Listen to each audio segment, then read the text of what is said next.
Dear students, आज हम CCS university के दिसंबर 2024 बीसी फर्स्ट सेमेस्टर मैथमेटिक्स 1 के क्वेश्चन पेपर पर डिस्कशन करेंगे। इससे पहले वाले लेक्चर में हमने सेक्शन ए पर डिस्कशन किया था। आज हम सेक्शन बी पर डिस्कशन करेंगे। सेक्शन बी में शॉर्ट आंसर टाइप क्वेश्चन पूछा गया है, जिसमें 3 क्वेश्चंस पूछे गए थे एंड स्टूडेंट्स को 2 क्वेश्चंस अटेम्प्ट करने थे। ईच क्वेश्चन 7.5 मार्क्स में पूछा गया था। तो यहाँ पे हम तीनों क्वेश्चन को फिर से सिंप्लीफाइड करेंगे। तो क्वेश्चन नंबर 6, जो पहला क्वेश्चन पूछा गया है यहाँ पे सेक्शन बी में, this one is a verify Rolle's theorem for the function F of x is equal to x square X belongs to closed interval in -1 1। तो हमें यहाँ पे रॉल्स थ्योरम को वेरीफाई करनी है एंड इसके लिए आपके पास एक फंक्शन गिवन है F of x is equal to x square, साथ में आपके पास एक क्लोज्ड इंटरवल है जिसमें वैल्यूज गिवन है -1 1। मतलब x की जो वैल्यू होगी वो इन दोनों के बीच में लाइज करेगी। सो हम स्टार्ट करते हैं सॉल्यूशन। यहाँ पे गिवन फंक्शन है आपके पास, given that f of x is equal to x square। This function is a quadratic equation.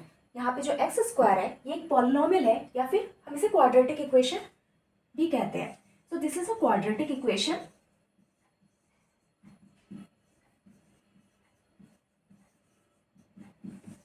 यहाँ हम पॉलिनोमियल भी कह सकते हैं।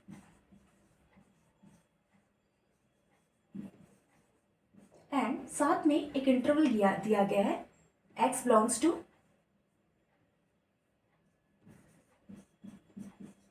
-1 1। सो रोल्स थ्योरम को वेरीफाई करने के लिए हमें यहाँ पे 3 कंडीशन सेटिस्फाइड करनी पड़ती है। तो हम पहले एक एक करके कंडीशन को सेटिस्फाइड करेंगे। नेक्स्ट हम फाइंड आउट करेंगे वैल्यू ऑफ c, जो कि लाइज करेगी -1 और 1 के बीच में। तो सबसे पहले फर्स्ट कंडीशन जो रॉल्स थ्योरम के लिए इम्पॉर्टेंट है कि फंक्शन जो होना चाहिए वो कंटिन्यूस होना चाहिए इन द क्लोज्ड इंटरवल -1 और 1 के बीच में। तो सबसे पहले हम फर्स्ट कंडीशन सेटिस्फाइड करते हैं कि जो फंक्शन है एफ ऑफ एक्स ये हमारा कंटिन्यूस होना चाहिए किसके बीच में, इन द क्लोज्ड इंटरवल -1 और 1 के बीच में। तो ये फंक्शन क्योंकि क्वाड्रेटिक इक्वेशन है या पॉलिनोमियल है, और हम जानते हैं कि since every polynomial is continuous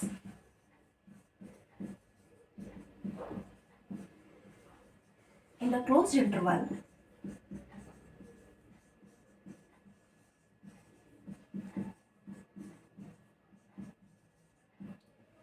तो देयरफॉर क्योंकि हमारा फंक्शन ऑलरेडी एक पॉलिनोमियल है, क्वाड्रेटिक इक्वेशन है, तो ये क्या होगा, कंटिन्यूअस होगा in the given closed interval में। So therefore f of x is equal to x square is continuous in the closed interval -1 1। Now पहली कंडीशन हमारी सेटिस्फाइड हो गई है। अब हमें क्या करना है, सेकंड कंडीशन सेटिस्फाइड करनी है। क्योंकि ये फंक्शन एक पॉलिनोमियल और कंटिन्यूअस है इन द क्लोज्ड इंटरवल में, तो हमें सेकंड कंडीशन में प्रूव करना है कि ये डिफरेंशिएबल भी होगा इन द ओपन इंटरवल -1 और 1। तो as well as condition is satisfied, as well as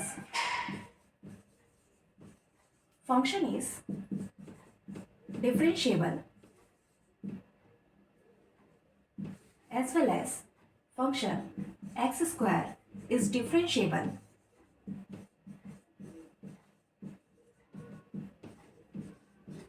in the open interval -1 1। अब क्योंकि ये फंक्शन डिफरेंशिएबल है इन द ओपन इंटरवल -1 और 1, तो हमें इसका डिफरेंशिएशन फाइंड आउट करना पड़ेगा, डेरिवेटिव फाइंड आउट करनी पड़ेगी। सो हम नेक्स्ट क्या करते हैं, इसका डेरिवेटिव फाइंड आउट कर लेते हैं। सो फंक्शन हमारे पास गिवन है F of x is equal to x square, and now we have to finding the derivative of this function. So F dash of x is equal to 2x and is defined in open interval -1 1। तो second condition is also satisfied कि function is differentiable in the open interval -1 and 1। So next हमें third condition satisfied करनी पड़ेगी कि यहाँ पे जो interval दिया गया है, क्योंकि ये इनिशियल इंटरवल है, तो this one is define as a value of A, and जो सेकेंड इंटरवल है this one is define as a value of B. तो हमें ये प्रूव करना है कि एफ ऑफ ए और एफ ऑफ बी दोनों की वैल्यू इक्विवेलेंट होनी चाहिए। यदि थर्ड कंडीशन सेटिस्फाइड हो जाता है तो रोज थ्योरम के सारे कंडीशन आपके सेटिस्फाइड हो जाएंगे और आप value of C find out कर सकते हैं। So now third condition we have to finding F of A is equal to F of B. So function आपके पास गिवन है F of x is equal to x square, and interval x जो है वो belong कर रहा है close interval में -1 1। दैट मीन्स ये implies that a is equal to -1 and b is equal to 1। तो हमें क्या करना है, प्रूफ करना है f of a is equal to f of b। So now substituting value of a in the place of x, हम x के place में a की वैल्यू पुट अप करेंगे -1, या फिर हम लिख सकते हैं F of A and substituting value of A that means F of -1, and next substituting in the place of X -1, so -1 whole square that means 1। Now again we have to finding is a value of F of B.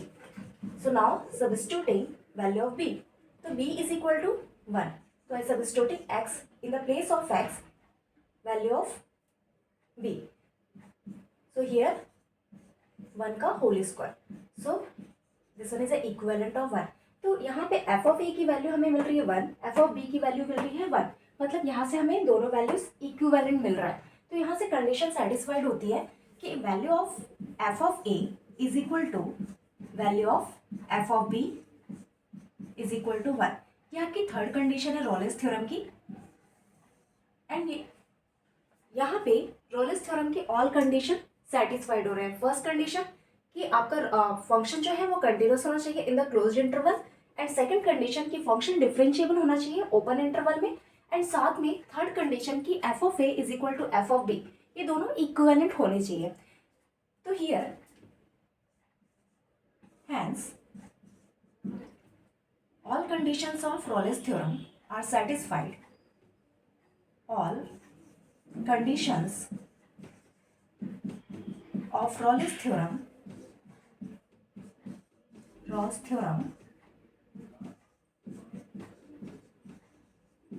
satisfied।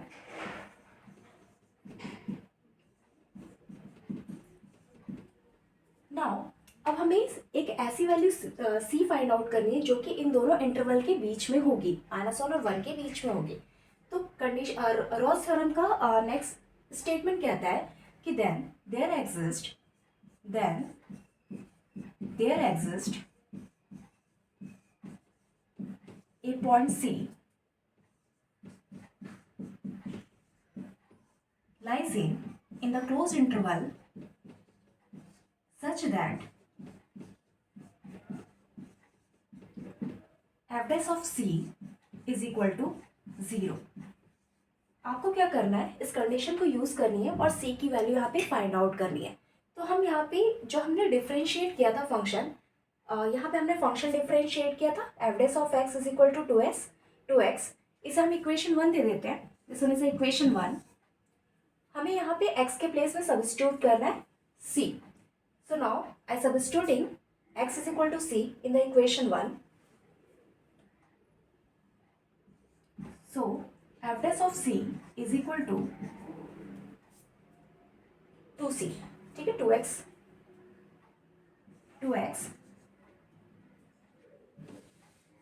So now substituting, put x is equal to c in equation 1। So यहाँ से आपको solution मिलेगा, x के place में c put up करेंगे, that means 2c is equal to 0, and now we have to finding value of c, so 2 transfer to right hand side, that means is a c is equal to 0। तो हमें c is equal to 0 find out हो रहा है जो कि -1 और 1 के बीच में लाइज होगा, which is lies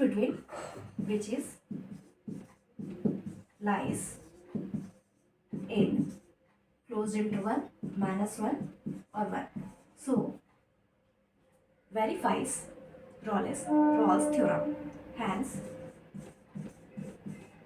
verifies Rawls theorem.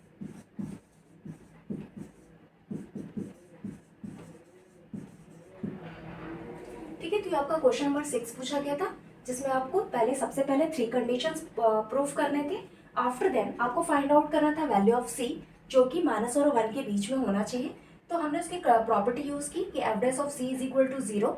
And now यहाँ से हमें सी की वैल्यू फाइंड आउट हुई 0, और 0 क्या होगा, जो कि माइनस और 1 के बीच में लाइज करेगा। सो this one is satisfied. Okay students, question number 6 आपने सिंप्लीफाइड कर लिया होगा। हम नेक्स्ट क्वेश्चन पे चलते हैं। सो क्वेश्चन नंबर 7, जो कि यूनिट 1 से पूछा गया था, टॉपिक था क्रैमर्स रूल। ये बहुत ही इजी टॉपिक है और हर साल इस टॉपिक से क्वेश्चंस पूछे जाते हैं 1.5 मार्क्स में। तो नाउ हम इसको सिंप्लीफाइड करते हैं। सो क्वेश्चन में आपके पास 3 लीनियर इक्वेशंस गिवन है। 2y - 3z is equal to 0, x + 3y is equal to -4, 3x + 4y is equal to 3। आपको क्या करना है, क्रैमर्स रूल यूज करनी है एंड फाइंड करना है value of x y z. So यहाँ पे थोड़ा सा क्वेश्चन को कंफ्यूज किया गया था, इसमें कुछ वेरिएबल मिसिंग थे। तो सबसे पहला वर्क क्या होगा, फर्स्ट स्टेप में आपको सारे लीनियर इक्वेशंस को अरेंज करना पड़ेगा। तो सबसे पहले हम इसको अरेंज कर लेते हैं। So given linear equations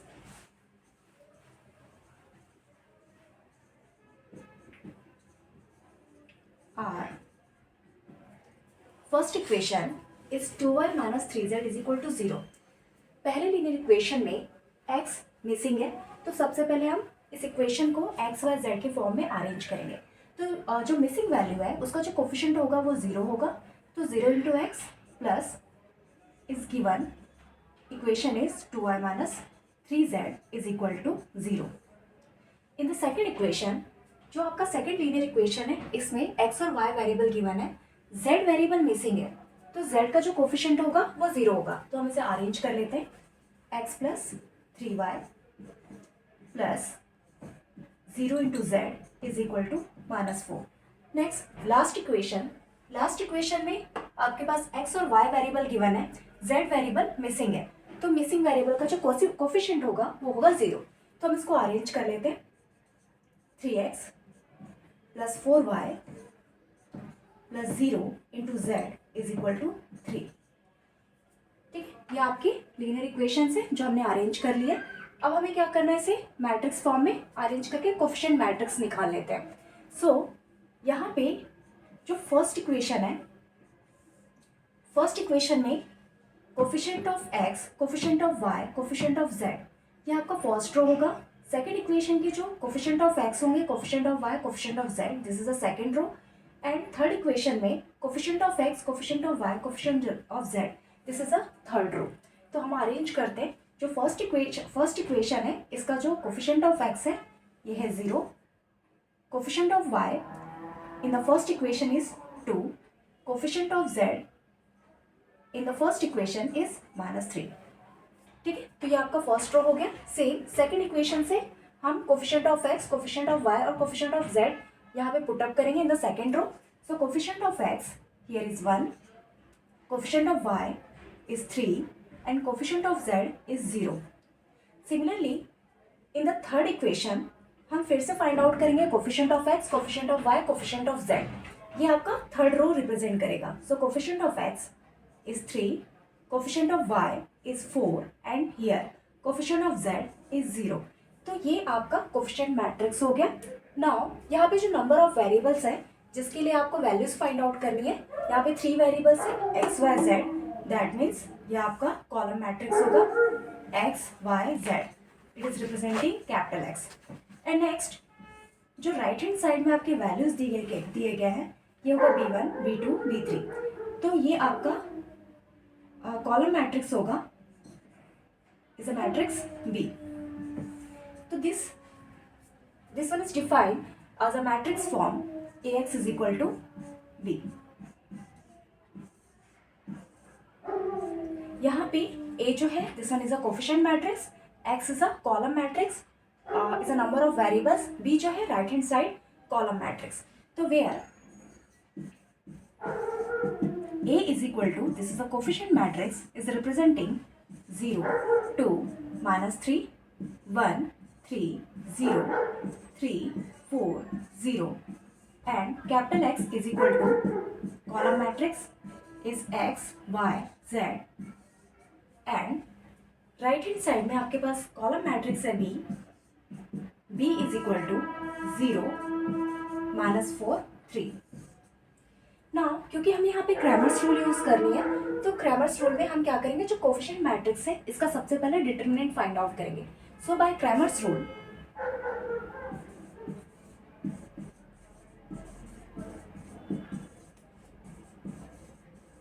we have to finding determinant D.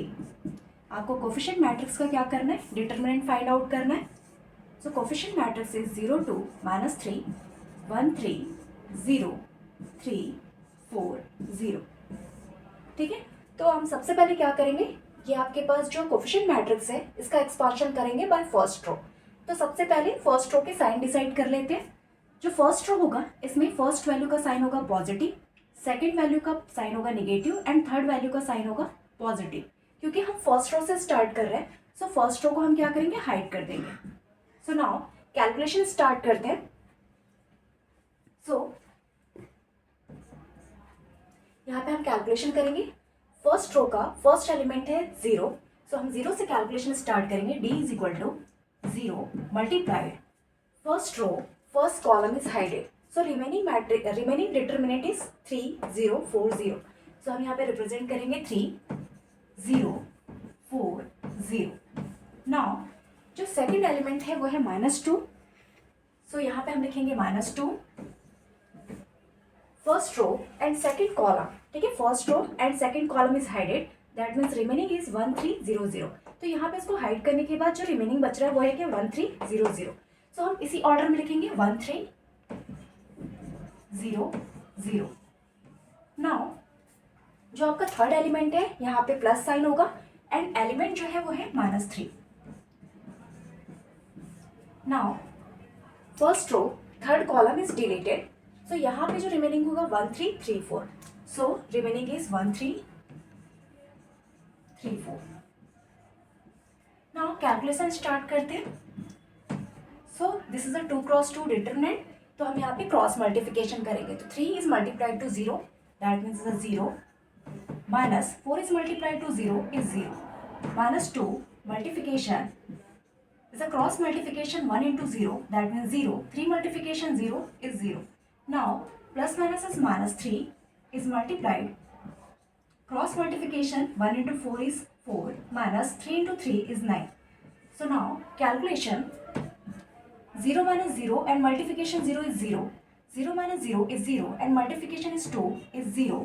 Now -3 and 4 minus 9 is -5 is multiplied to -5.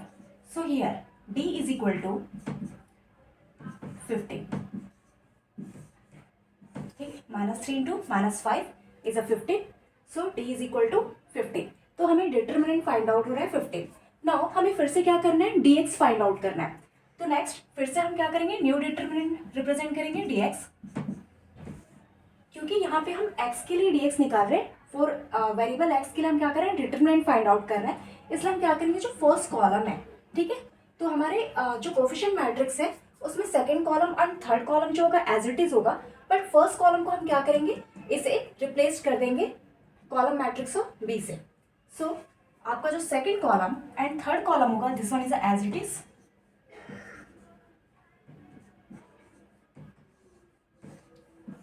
And जो फर्स्ट कॉलम होगा, this first column is replaced by this column matrix of B. So यहाँ पे values आ जाएगी 0, -4 and 3। Now again हम इसका expansion start करेंगे by first row. सो फिर से हम क्या करते हैं, फर्स्ट रो को हाइड कर देते हैं एंड इसका साइन डिसाइड कर लेते हैं। So this one is a positive, negative, positive. Now again calculation start करते हैं। फर्स्ट एलिमेंट आपका 0 है, so 0 multiplication first row and first column is hided, so remaining is 3, 4, 0, 0। Now second element का जो sign है वो है minus and element is 2 multiplied second column is hided so remaining is -4300. So यहाँ पे होगा -4300. Now third element is plus -3 multiplication third column is hided so -4334 -4334. now calculation start करेंगे क्योंकि ये 2 क्रॉस 2 डिटर्मिनेंट है तो again is a cross multiplication तो 3 is multiplied to 0 that means is a 0 minus 4 is multiplied to 0 that means is a 0 minus 2 is multiplication is cross multiplication -4 into 0 is 0 3 into 0 that means is a 0. Next -3 multiplied cross multiplication -16 and -9. So 0 minus 0 is 0. So multiplication 0 is 0 and 0 minus 0 is multiplication of 2 is 0. Now -3 is multiplication -60 minus 9 -25. So after multiplication of -3 and -15, -3 into -25 is 75. So dx is equal to calculation is 75. Now हमें फिर से क्या करना है, dy find out करना है. dy मतलब हमें सेकेंड कॉलम को रिप्लेस्ड करना है कॉलम मैट्रिक्स ऑफ बी से एंड नेक्स्ट हमें फिर से dy का कैलकुलेशन करनी है. सो अगेन हम सिंप्लीफाइड करते हैं. ओके तो हमने अभी डिटरमिनेंट निकाला जिसकी वैल्यू 15 आ रही थी एंड नेक्स्ट हमने dx निकाला जिसकी वैल्यू 75 आ रही थी. अभी हमें फाइंड आउट करना है dy क्योंकि जो हमारा सेकंड कॉलम होता है वो कोफिशिएंट मैट्रिक्स ऑफ y होता है. सो हम सेकंड कॉलम को यहाँ पर रिप्लेस करेंगे किससे, जो आपका राइट हैंड साइड में जो कॉलम मैट्रिक्स ऑफ b था उससे हम रिप्लेस कर देंगे. सो हम अगेन फाइंड आउट करते हैं dy. सो dy इसमें जो आपका फर्स्ट कॉलम होगा वो एज इट इज होगा. फर्स्ट कॉलम का जो कोफिशिएंट था, क्योंकि हमने स्टार्टिंग में कोफिशिएंट मैट्रिक्स बनाई थी वो हमने लीनियर इक्वेशन से बनाया था. इस लीनियर इक्वेशन में जो वैल्यू मिसिंग है वो थी 0. वैल्यू मिसिंग थी वो है x और x का कोफिशिएंट है 0. तो यहाँ पे होगा 0 एंड नेक्स्ट जो सेकेंड इक्वेशन में x का कोफिशिएंट था वो था 1 एंड जो थर्ड इक्वेशन था उसमें कोफिशिएंट था 3. So 0 1 3 first column as it is होगा. आपका जो थर्ड कॉलम था वो भी एज इट इज होगा. थर्ड कॉलम में आपकी फर्स्ट वैल्यू थी -3 एंड सेकेंड वैल्यू थी 0 एंड लास्ट इज 0. आपको क्या करना है, सेकेंड कॉलम, क्योंकि second column coefficient of y होता है तो इसे आपको रिप्लेस करना है. किससे रिप्लेस करना है, जो राइट हैंड साइड में जो आपका कॉलम मैट्रिक्स की वैल्यूज है उससे आपको रिप्लेस करनी है 0 -4 और 3 से. तो यहाँ पे हम पुट अप करेंगे 0 -4 3. वापस से आपको क्या करना है, इसे by first row expansion start करनी है एंड कैलकुलेशन फाइंड आउट करना है. तो पहले साइन डिसाइड करते हैं, positive negative positive and hide करेंगे first row. Again simplification start करते हैं. First value 0. Now first row and first column is deleted that means -4 3 0 0. Second value है आपके पास -0 is multiplied. Second column is hided that means 1 remaining is 1 3 0 0. Next plus element is -3 so third column is hidden so remaining is 1 3 -4 3. Now calculation start करते हैं. So calculation is 0 multiplication is a cross multiplication is 0. 3 multiplication 0 is 0. Now -0 is multiplied is a cross multiplication is 0. -3 is multiplied to 0 is 0. Now this one is -3. Cross multiplication is 3 minus and 3 multiplication -4 that means plus 12. So calculation is 0 minus 0 is 0 and multiplied to 0 is 0. 0 minus 0 is 0 multiplied to 0 is 0. And now -3 is multiplied to 3 plus 12 is a 15. So calculation dy is equal to -45. Okay ये आपकी dy की value है. Same हमें क्या करना है, dz find out करना है क्योंकि z वेरिएबल की वैल्यू भी फाइंड आउट करनी है. तो अब आपको क्या करना है, नेक्स्ट में determinant of z find out करनी है। सो यहाँ पे हम फाइंड आउट करेंगे dz। फिर से सेम, हम कोफिशिएंट मैट्रिक्स में जो dz होता है वो आपका थर्ड कॉलम रिप्रेजेंट करता है as a coefficient of z। तो हम यहाँ पे फर्स्ट कॉलम और सेकंड कॉलम को एज इट इज रखेंगे, थर्ड कॉलम को हम क्या करेंगे, रिप्लेस कर देंगे आपके राइट हैंड साइड के कॉलम मैट्रिक्स ऑफ बी से। तो first column as it is होगा 0 1 3। सेकंड कॉलम आपका एज इट इज होगा 2 3 4। जो थर्ड कॉलम है वो रिप्लेस्ड होगा, जो आपकी राइट हैंड साइड की जो वैल्यूज थी 0 -4 एंड 3, इसे हम रिप्लेस कर देते हैं। So 0 -4 3।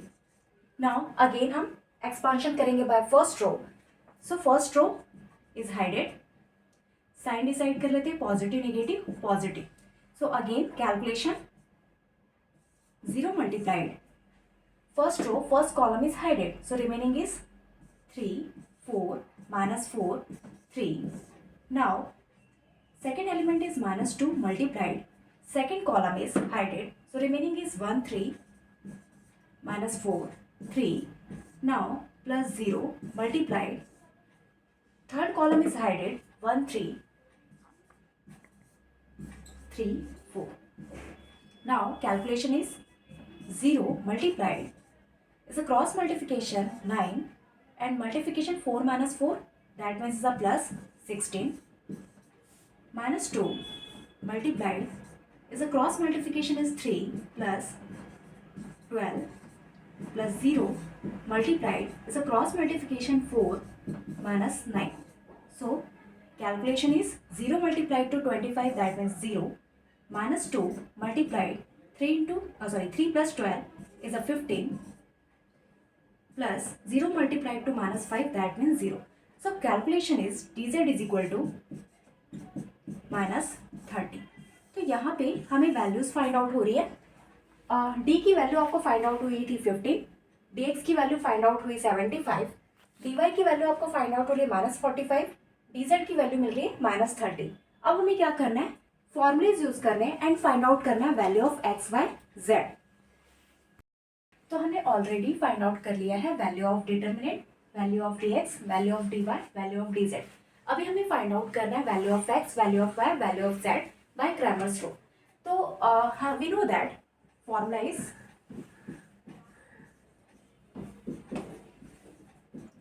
x is equal to dx upon d, value of dx is 75 and value of d is 15. So after division 75 divided by 50 is 5. Now y is equal to dy upon d. So value of dy is -45, ये हम already निकाल के रखे हैं, and divided by 50 -3 after division. Now we have to finding the value of z. Z is equal to dz upon d. So value of dz is -30 and -30 is divided by 50. So calculation is -2. So hence यहाँ से जो values मिल रही है, x की value हमें find out हो रही है 5, y की वैल्यू फाइंड आउट हो रही है -3 एंड z की वैल्यू फाइंड आउट हो रही है -2. नाउ यदि आपको चेक करना है कि ये वैल्यूज राइट है या रॉन्ग है, तो हम इसको वेरीफाइड करके देख सकते हैं, ठीक है। तो यहाँ पे यदि आपको वेरिफिकेशन करनी है कि ये वैल्यू राइट है या रॉन्ग है, तो इसके लिए आपको क्या करना है, जो x और y और z की वैल्यूज है, इसको आपको क्वेश्चन में किसी भी एक इक्वेशन में पुट करके देखना है। यदि लेफ्ट हैंड साइड में पुट करने के बाद आपको राइट हैंड साइड की वैल्यू मिलती है, तो दैट मीन्स आपका जो सॉल्यूशन है वो राइट है। तो हम चेक कर लेते हैं। सो पहला इक्वेशन है आपके पास 2y - 3z, इसका हम लेफ्ट हैंड साइड लेके चलते हैं। Left hand side is equal to 2y - 3z। यदि आप वैल्यू ऑफ y और वैल्यू ऑफ z को यहाँ पे पुटअप करते हैं और राइट हैंड साइड, मतलब आपको राइट हैंड साइड की वैल्यू 0 मिल रही है, दैट मीन्स आपका कैलकुलेशन राइट होगा। तो यहाँ पे पहले y की वैल्यू पुट कर देते हैं। y की value is -3 multiplication value of z is -2। So calculation is 2 multiplication -3 is -6 and इसका जो कैलकुलेशन मिलेगा +6, तो इक्वल टू 0, जो कि राइट हैंड साइड है और ये सेटिस्फाइड हो रहा है, दैट मीन्स आपका कैलकुलेशन राइट है। तो यहाँ पे इस क्वेश्चन का जो सॉल्यूशन होगा x is equal to 5, y is equal to -3, z is equal to -2। Okay students, आपने question number 6 and question number 7 simplified कर लिया होगा। क्वेश्चन नंबर 8 जो कि इंटीग्रेशन यूनिट से आया था और इसमें आपको इंटीग्रेशन की वैल्यू फाइंड आउट करनी थी। थोड़ा टफ क्वेश्चन था, थोड़ा सा घुमा के दिया गया, बट हाँ इसे आप सिंप्लीफाइड कर सकते थे। सो चलिए हम सिंप्लीफाइड करते थे। सो नाउ क्योंकि ये इंटीग्रेशन का क्वेश्चन है, जो फर्स्ट वर्क होगा हम सबसे पहले क्या करेंगे, आई सपोज करेंगे। So I is equal to integration x plus 1 upon under root x square plus 4 dx। Now क्योंकि यहाँ पे मिक्सचर फंक्शन दिया हुआ है, तो सबसे पहले हमें क्या करना पड़ेगा, इस फंक्शन को न्यूमरेटर का जो फंक्शन है x प्लस 1, इसे हम डायरेक्ट सिंप्लीफाइड नहीं कर सकते, तो हम सबसे पहले क्या करेंगे, इसे डिनोमिनेटर के साथ सेपरेट कर देंगे। तो यहाँ से हमें फाइंड आउट होगा i is equal to integration, हम जो आपका पहला फंक्शन है x को डिनोमिनेटर के साथ सेपरेट करेंगे, that means x upon under root x square plus 4 dx plus जो सेकेंड टर्म है 1, इसे हम इंटीग्रेशन के साथ अंडर डिनोमिनेटर के साथ सेपरेट करेंगे, तो एक्स स्क्वायर प्लस 4 dx। क्योंकि दोनों इंटीग्रेशन टू पार्ट्स में डिवाइड हो गए, तो हम पहले वाले इंटीग्रेशन को I1 सपोज कर लेते, सेकेंड इंटीग्रेशन को I2 सपोज कर लेते।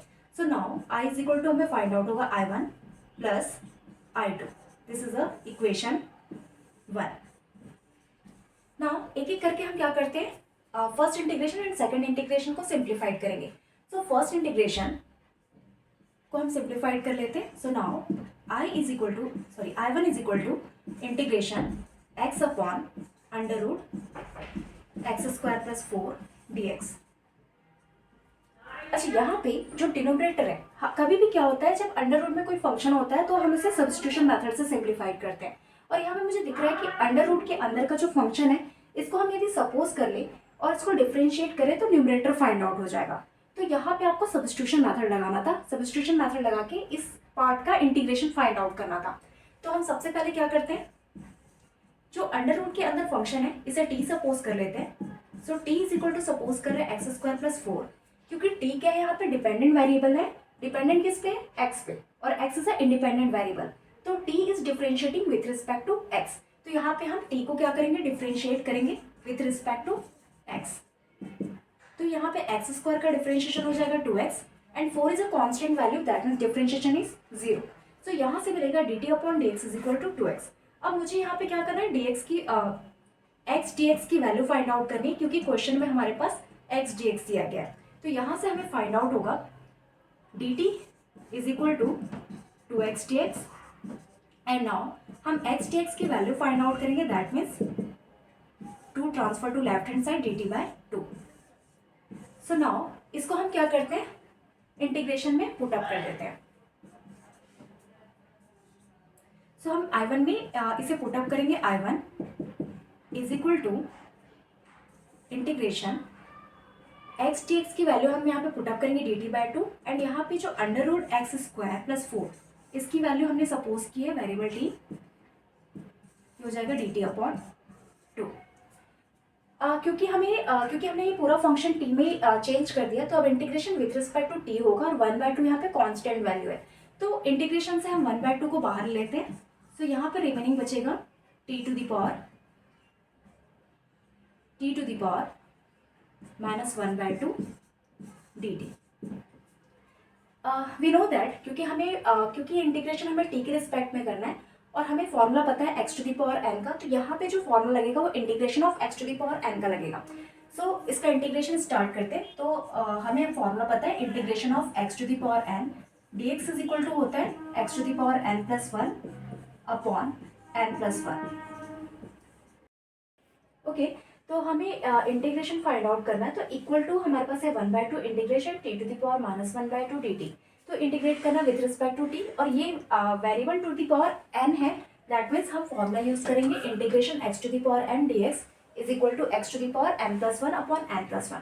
तो यहाँ पे हम इंटीग्रेशन करते हैं, तो यहाँ से मिलेगा 1/2 t to the power -1/2, t की पावर n में हम क्या करेंगे +1 एंड डिवाइडेड बाय सेम +1, तो -1/2 +1 डिवाइडेड बाय -1/2 +1।